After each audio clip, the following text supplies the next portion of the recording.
ओम शांति। 1 अक्टूबर 2024 बाबा के महावाक्य। मीठे बच्चे, देही अभिमानी बनने की प्रैक्टिस करो। इस प्रैक्टिस से ही तुम पुण्य आत्मा बन सकेंगे। प्रश्न: किस एक नॉलेज के कारण तुम बच्चे सदा हर्षित रहते हो? उत्तर: तुम्हें नॉलेज मिली है कि यह नाटक बड़ा वंडरफुल बना हुआ है। इसमें हर एक एक्टर का अविनाशी पार्ट नूंधा हुआ है। सब अपना अपना पार्ट बजा रहे हैं। इस कारण तुम सदा हर्षित रहते हो। दूसरा प्रश्न: कौन सा एक हुनर बाप के पास ही है, दूसरों के पास नहीं? उत्तर: देही अभिमानी बनाने का हुनर एक बाप के पास है, क्योंकि वह खुद सदा देही है, सुप्रीम है। यह हुनर किसी भी मनुष्य को आ नहीं सकता। ओम शांति। रूहानी बच्चों अर्थात आत्माओं प्रति बाप बैठ समझाते हैं। अपने को आत्मा तो समझना है ना। बाप ने बच्चों को समझाया है, पहले पहले यह प्रैक्टिस करो कि हम आत्मा हैं, ना कि शरीर। जब अपने को आत्मा समझेंगे तब ही परम पिता को याद करेंगे। अपने को आत्मा नहीं समझेंगे तो फिर जरूर लौकिक संबंधी धंधा आदि ही याद आता रहेगा। इसलिए पहले पहले तो यह प्रैक्टिस होनी चाहिए कि मैं आत्मा हूँ। तो फिर रूहानी बाप की याद ठहरेगी। बाप यह शिक्षा देते हैं कि अपने को देह नहीं समझो। यह ज्ञान बाप एक ही बार सारे कल्प में देते हैं। फिर 5000 वर्ष बाद यह समझानी मिलेगी। अपने को आत्मा समझेंगे तो बाप भी याद आएगा। आधा कल्प तुमने अपने को देह समझा है, अब अपने को आत्मा समझना है। जैसे तुम आत्मा हो, मैं भी आत्मा ही हूँ, परंतु सुप्रीम हूँ। मैं हूँ ही आत्मा, तो मेरे को कोई देह याद पड़ती ही नहीं।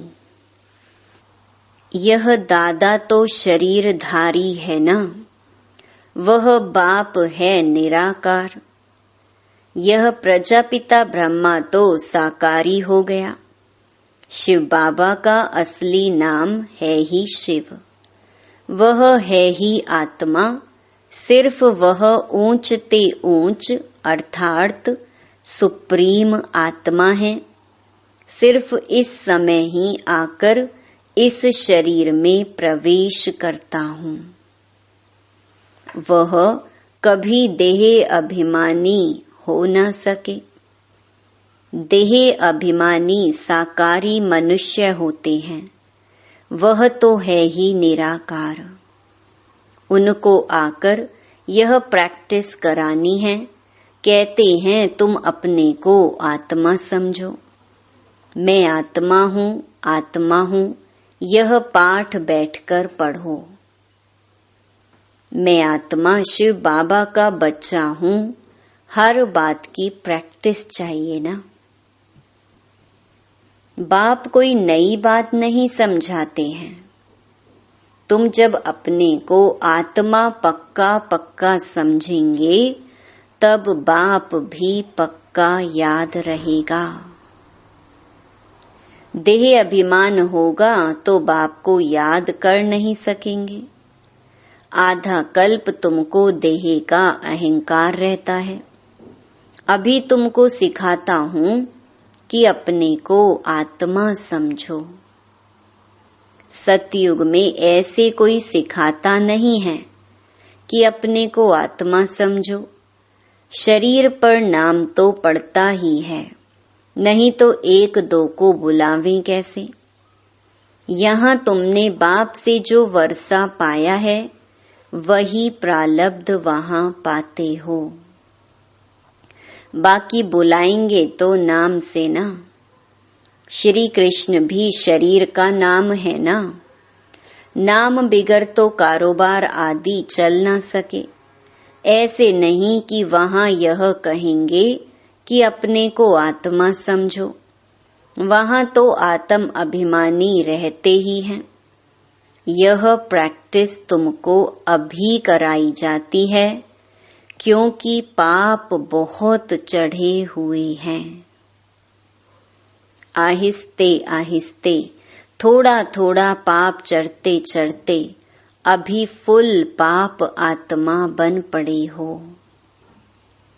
आधा कल्प के लिए जो कुछ किया वह खलास भी तो होगा ना। आहिस्ते आहिस्ते कम होता जाता है। सतयुग में तुम सतो प्रधान हो, त्रेता में सतो बन जाते हो। वर्षा अभी मिलता है। अपने को आत्मा समझ बाप को याद करने से ही वर्षा मिलता है। यह देही अभिमानी बनने की शिक्षा बाप अभी देते हैं। सतयुग में यह शिक्षा नहीं मिलती। अपने अपने नाम पर ही चलते हैं। यहाँ तुम हरेक को याद के बल से पाप आत्मा से पुण्य आत्मा बनना है। सतयुग में इस शिक्षा की दरकार ही नहीं। ना तुम यह शिक्षा वहाँ ले जाते हो, वहाँ ना यह ज्ञान ना योग ले जाते हो। तुमको पतित से पावन अभी ही बनना है। फिर आहिस्ते आहिस्ते कला कम होती है। जैसे चंद्रमा की कला कम होते होते लीक जाकर रहती है। तो इसमें मूंझो नहीं। कुछ भी ना समझो तो पूछो। पहले तो यह पक्का निश्चय करो कि हम आत्मा हैं। तुम्हारी आत्मा ही अभी तमो प्रधान बनी है। पहले सतो प्रधान थी। फिर दिन प्रतिदिन कला कम होती जाती है। मैं आत्मा हूँ, यह पक्का ना होने से ही तुम बाप को भूलते हो। पहले पहले मूल बात ही यह है। आत्म अभिमानी बनने से बाप याद आएगा तो वर्षा भी याद आएगा। वर्षा याद आएगा तो पवित्र भी रहेंगे, दैवी गुण भी रहेंगे। एम ऑब्जेक्ट तो सामने है ना। यह है गॉडली यूनिवर्सिटी। भगवान पढ़ाते हैं। देही अभिमानी भी वही बना सकते हैं और कोई भी यह हुनर जानता ही नहीं है। एक बाप ही सिखाते हैं। यह दादा भी पुरुषार्थ करते हैं। बाप तो कभी देह लेते ही नहीं। जो उनको देही अभिमानी बनने का पुरुषार्थ करना पड़े, वह सिर्फ इस समय आते हैं तुमको देही अभिमानी बनाने। यह कहावत है, जिनके माथे मामला वह कैसे नींद करे। बहुत धंधा आदि टू मच होता है तो फुर्सत नहीं मिलती, और जिनको फुर्सत है वह आते हैं बाबा के सामने पुरुषार्थ करने। कोई नए भी आते हैं, समझते हैं नॉलेज तो बड़ी अच्छी है, गीता में भी यह अक्षर हैं, मुझ बाप को याद करो तो तुम्हारे विकर्म विनाश हो जाएं। तो बाप यह समझाते हैं, बाप कोई को दोष नहीं देते हैं, यह तो जानते हैं तुमको पावन से पतित बनना ही है और हमको आकर पतित से पावन बनाना ही है। यह बना बनाया ड्रामा है, इसमें कोई के निंदा की बात नहीं। तुम बच्चे अभी ज्ञान को अच्छी रीति जानते हो और तो कोई भी ईश्वर को जानते ही नहीं, इसलिए निधन के नास्तिक कहलाए जाते हैं। अभी बाप तुम बच्चों को कितना समझदार बनाते हैं, टीचर रूप में शिक्षा देते हैं, कैसे यह सृष्टि का चक्कर चलता है, ये शिक्षा मिलने से तुम भी सुधरते हो। भारत जो शिवालय था सो अब वैशाल्य है ना, इसमें गिलानी की तो बात ही नहीं। यह खेल है जो बाप समझाते हैं। तुम देवता से असुर कैसे बने हो, ऐसे नहीं कहते क्यों बने। बाप आए ही हैं बच्चों को अपना परिचय देने, और सृष्टि का चक्र कैसे फिरता है यह नॉलेज देते हैं। मनुष्य ही जानेंगे ना। अभी तुम जानकर फिर देवता बनते हो। यह पढ़ाई है मनुष्य से देवता बनने की, जो बाप ही बैठ पढ़ाते हैं। यहाँ तो सब मनुष्य ही मनुष्य हैं। देवता तो इस सृष्टि पर आ नहीं सकते जो टीचर बनकर पढ़ाएं। पढ़ाने वाला बाप देखो कैसे पढ़ाने आते हैं। गायन भी है, परमपिता परमात्मा कोई रथ लेते हैं, यह पूरा नहीं लिखते कि कौन सा रथ लेते हैं। त्रिमूर्ति का राज भी कोई समझते नहीं। परम पिता अर्थात परम आत्मा, वो जो है सो अपना परिचय तो देंगे ना। अहंकार की बात नहीं, ना समझने के कारण कहते हैं इनमें अहंकार है।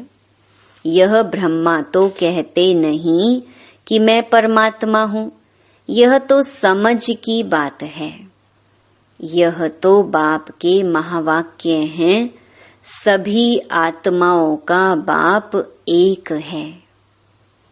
इनको दादा कहा जाता है। यह भाग्यशाली रथ है ना। नाम भी ब्रह्मा रखा है क्योंकि ब्राह्मण चाहिए ना। आदि देव प्रजापिता ब्रह्मा है, प्रजा का पिता है। अब प्रजा कौन सी? प्रजापिता ब्रह्मा शरीरधारी है तो एडॉप्ट किया ना। बच्चों को शिव बाबा समझाते हैं, मैं एडॉप्ट नहीं करता हूँ, तुम सब आत्माएं तो सदैव मेरे बच्चे हो ही। मैं तुमको बनाता नहीं हूँ, मैं तो तुम आत्माओं का अनादि बाप हूँ। बाप कितना अच्छी रीति समझाते हैं, फिर भी कहते हैं अपने को आत्मा समझो। तुम सारी पुरानी दुनिया का संन्यास करते हो। बुद्धि से जानते हैं सब वापस जाएंगे इस दुनिया से। ऐसे नहीं संन्यास कर जंगल में जाना है। सारी दुनिया का संन्यास कर हम अपने घर चले जाएंगे, इसलिए कोई भी चीज याद ना आए सिवाय एक बाप के। 60 वर्ष की आयु हुई तो फिर वाणी से परे वानप्रस्थ में जाने का पुरुषार्थ करना चाहिए। यह वानप्रस्थ की बात है अभी की। भक्ति मार्ग में तो वानप्रस्थ का किसको पता ही नहीं है। वानप्रस्थ का अर्थ नहीं बता सकते हैं, वाणी से परे मूल वतन को कहेंगे। वहां सभी आत्माएं निवास करती हैं, तो सबकी वानप्रस्थ अवस्था है, सबको जाना है घर। शास्त्रों में दिखाते हैं आत्मा भ्रकुटी के बीच चमकता हुआ सितारा है। कई समझते हैं आत्मा अंगुष्ठे मिसल है, अंगुष्ठे मिसल को ही याद करते हैं। स्टार को याद कैसे करें, पूजा कैसे करें? तो बाप समझाते हैं, तुम देहे अभिमान में जब आते हो तो पुजारी बन जाते हो। भक्ति का समय शुरू होता है, उसको भक्ति कल्ट कहते हैं। ज्ञान कल्ट अलग है, ज्ञान और भक्ति इकट्ठे नहीं हो सकते। दिन और रात इकट्ठे नहीं हो सकते। दिन सुख को कहा जाता और रात दुख अर्थात भक्ति को कहा जाता है। कहते हैं प्रजापिता ब्रह्मा का दिन और फिर रात, तो प्रजा और ब्रह्मा जरूर दोनों ही इकट्ठे होंगे ना। तुम समझते हो हम ब्राह्मण ही आधा कल्प सुख भोगते हैं, फिर आधा कल्प दुख। यह बुद्धि से समझने की बात है। यह भी जानते हो सब बाप को याद नहीं कर सकते हैं, फिर भी बाप खुद समझाते रहते हैं। अपने को आत्मा समझो और मुझे याद करो तो तुम पावन बन जाएंगे। यह पैगाम सबको पहुंचाना है, सर्विस करनी है। जो सर्विस ही नहीं करते तो वह फूल नहीं ठहरे। बागवान बगीचे में आएंगे तो उनको फूल ही सामने चाहिए। जो सर्विस एबल हैं, बहुतों का कल्याण करते हैं, जिनको देह अभिमान है वह खुद भी समझेंगे हम फूल तो है नहीं। बाबा के सामने तो अच्छे अच्छे फूल बैठे हैं, तो बाप की उन पर नजर जाएगी। डांस भी अच्छा चलेगा। डांसिंग गर्ल का मिसाल, स्कूल में भी टीचर तो जानते हैं ना कौन नंबर 1, कौन नंबर 2, 3 में है। बाप का भी अटेंशन सर्विस करने वालों तरफ ही जाएगा। दिल पर भी वह चढ़ते हैं, डिससर्विस करने वाले थोड़े ही दिल पर चढ़ते। बाप पहली पहली मुख्य बात समझाते हैं, अपने को आत्मा निश्चय करो, तब बाप की याद ठहरेगी। देह अभिमान होगा तो बाप की याद ठहरेगी नहीं। लौकिक संबंधियों तरफ, धंधे धोरी तरफ बुद्धि चली जाएगी। देही अभिमानी होने से पारलौकिक बाप ही याद आएगा। बाप को तो बहुत प्यार से याद करना चाहिए। अपने को आत्मा समझना इसमें मेहनत है, एकांत चाहिए। 7 रोज की भट्ठी का कोर्स बहुत कड़ा है। कोई की याद ना आए, किसको पत्र भी नहीं लिख सकते। यह भट्ठी तुम्हारी शुरू की थी। यहाँ तो सबको रख नहीं सकते, इसलिए कहा जाता है घर में रहकर प्रैक्टिस करो। भक्त लोग भी भक्ति के लिए अलग कोठी बना देते हैं, अंदर कोठरी में बैठ माला सिमरते हैं। तो इस याद की यात्रा में भी एकांत चाहिए। एक बाप को ही याद करना है, इसमें कुछ जबान चलाने की भी बात नहीं है।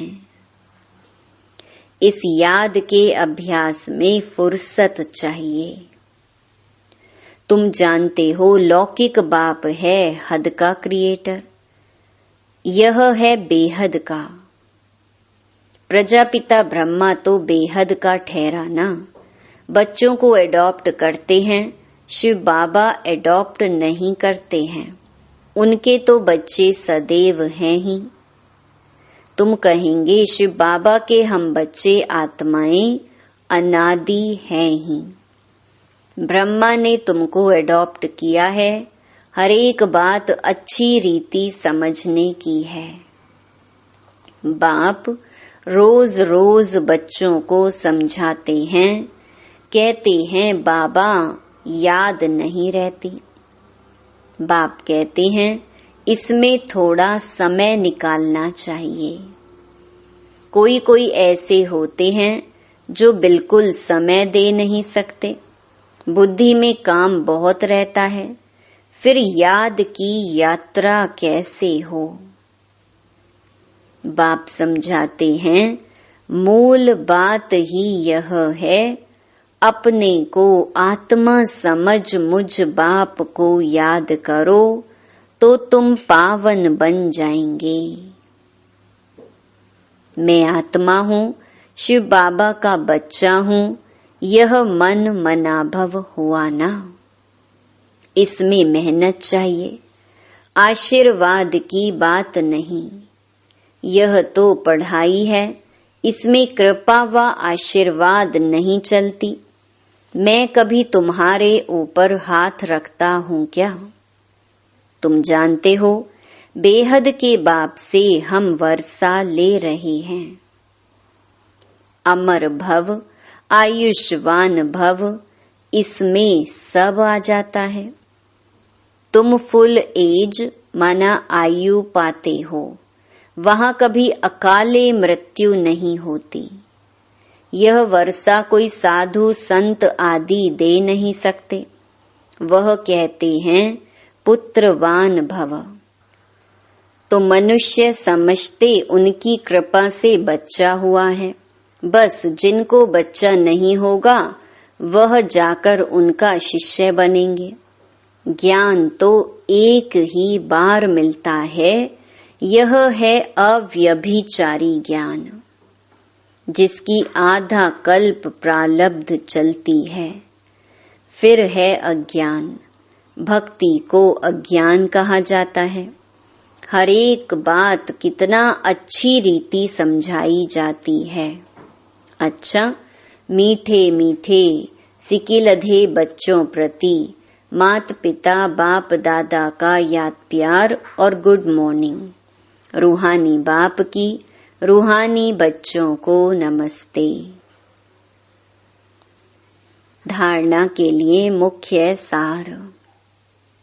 पहला, अभी वानप्रस्थ अवस्था है, इसलिए बुद्धि से सब कुछ संन्यास कर एक बाप की याद में रहना है। एकांत में बैठ अभ्यास करना है। हम आत्मा हैं, आत्मा हैं। दूसरा, सर्विसेबल फूल बनना है। देह अभिमान वश ऐसा कोई कर्म नहीं करना है जो डिससर्विस हो जाए। बहुतों के कल्याण के निमित्त बनना है। थोड़ा समय याद के लिए अवश्य निकालना है। वरदान, परमात्म ज्ञान की नवीनता, पवित्रता को धारण करने वाले सर्व लगावों से मुक्त भव। इस परमात्म ज्ञान की नवीनता ही पवित्रता है। फलक से कहते हो कि आग कपूस इकट्ठा रहते भी आग नहीं लग सकती। विश्व को आप सबकी यह चैलेंज है कि पवित्रता के बिना योगी व ज्ञानी तो आत्मा नहीं बन सकते। तो पवित्रता अर्थात संपूर्ण लगाव मुक्त, किसी भी व्यक्ति व साधनों से भी लगाव ना हो, ऐसी पवित्रता द्वारा ही प्रकृति को पावन बनाने की सेवा कर सकेंगे। स्लोगन, पवित्रता आपके जीवन का मुख्य फाउंडेशन है। धरत पर ये धर्म ना छोड़िए। ओम शांति।